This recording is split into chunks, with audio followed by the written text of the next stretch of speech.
Bonjour tout le monde, comment ça va? J'espère que ça va super bien. On se voit présentement pour les nouvelles du 13 du 13 avril parce que hier j'ai pas pu faire de vidéo. Donc on se voit avec ces nouvelles récentes. Trump s'est pris pour Jésus dedans une image générée par intelligence artificielle. On peut voir Trump se prenant pour une sorte de guérisseur.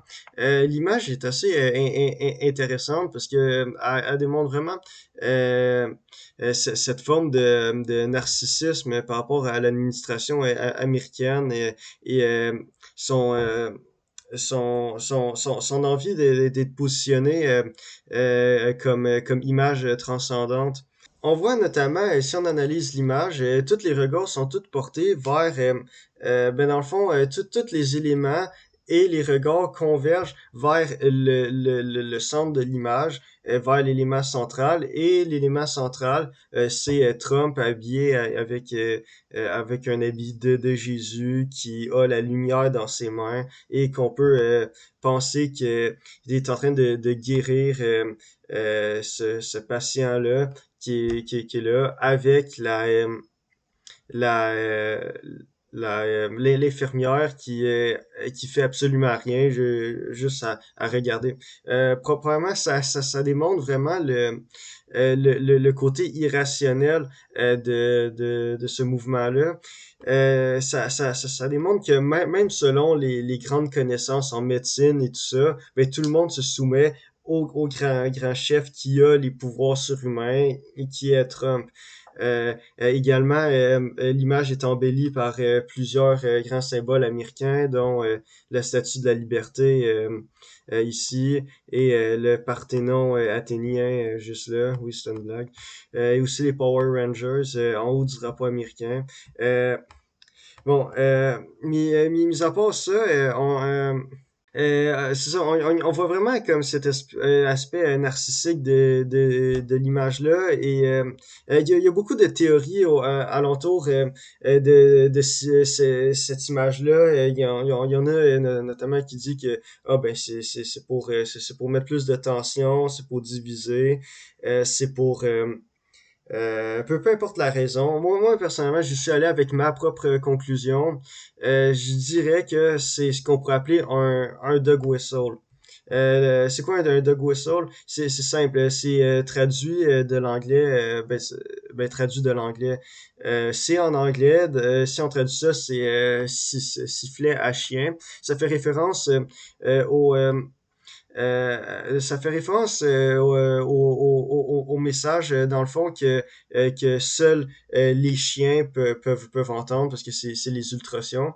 C'est ça, ça fait référence au fait que mettons, qu'on veut faire passer un message, mais que seulement un groupe distingué de gens est censé comprendre, ben c'est ça l'importance du dog whistle, c'est qu'on veut faire passer un message sans nécessairement attirer une controverse derrière ça. Et le message est parfait pour ça parce que ça démontre vraiment l'importance de cette forme de transcendance donnée au personnage Trump dedans cette image-là que certains grands fanatiques de Trump pourront comprendre, pourront admirer à travers ça. Et d'un coup, Trump change de chemin et supprime cette photo-là. Fait que, et ça c'est important et médiatiquement parce que ça démontre que soit ben c'est une erreur, fait qu'on peut pas trop argumenter, c'est une erreur, fait que c'est comme ok c'est correct, c'est une erreur. Ou sinon, c'est ça, on peut pas essentiellement argumenter pour savoir si c'est une erreur d'avoir publié ça ou si c'était volontaire, ça reste dans cette ambiguïté-là et le principe de dog whistle se nourrit de cette ambiguïté-là parce que ça va permettre à l'opposition, ben ça va permettre, ben si mettons ce serait moi qui publie ce dog whistle là, ça me permet de dire mais non, c'est pas vrai, C'est pas vrai, c'était pas un message destiné à augmenter les tensions, à faire passer un message subtil. C'est une erreur, c'est pour ça que je l'ai supprimé. Euh, de l'autre côté, euh, et quand le message atteint les sous-supporters, ben ce message-là démontre vraiment cette grande transcendance-là par rapport à l'administration américaine, par rapport à Donald Trump, et ben c'est ça, c'est cette ambiguïté-là qui est comme à double tranchant.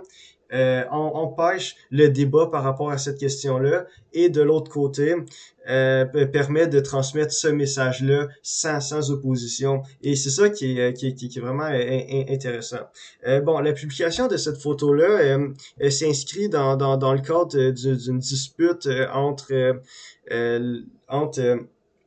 Donald Trump et le pape, quelle surprise. Le pape qui, depuis ces derniers jours, a multiplié les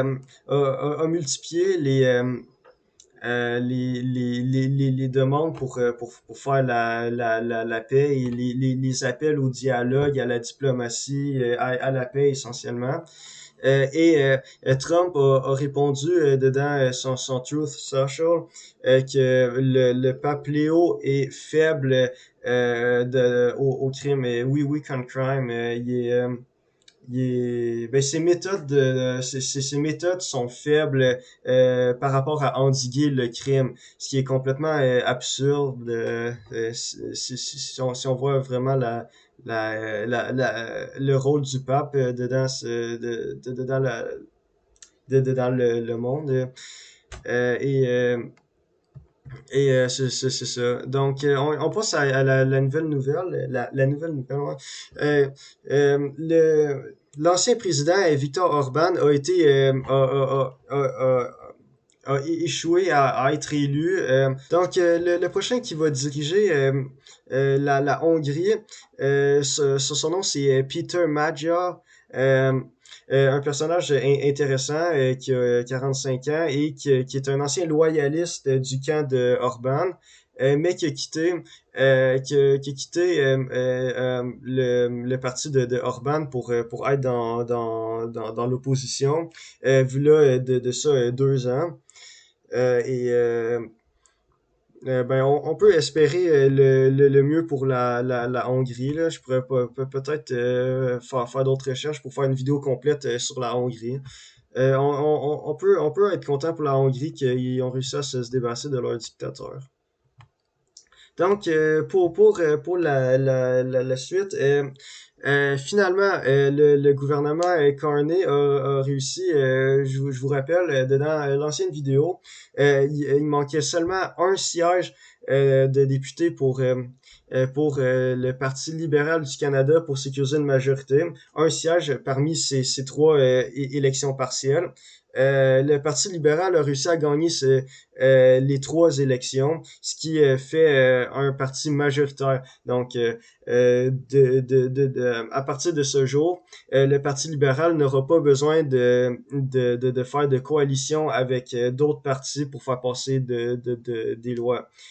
Certains pourront trouver ça comme antidémocratique parce qu'il n'y aura pas de discussion de coalition avec les autres partis d'opposition. Notamment Pierre Poilievre qui a déclaré que le Parti libéral n'a pas gagné une majorité par rapport une majorité dans une élection une élection générale, mais en faisant ce qu'il qualifie de backroom deals avec les policiers, les politiciens pour les mener à quitter le Parti conservateur. On peut pas lui donner tort là-dessus, sachant que cinq députés, dont 4 conservateurs, ont quitté leur parti pour aller dans les rangs libéraux. Donc, sur ça, c'était tout pour cette vidéo. Passez une bonne journée. Prenez le temps de cliquer sur le bouton s'abonner parce que c'est très important. Et ben, sur ce, à la prochaine vidéo. Salut!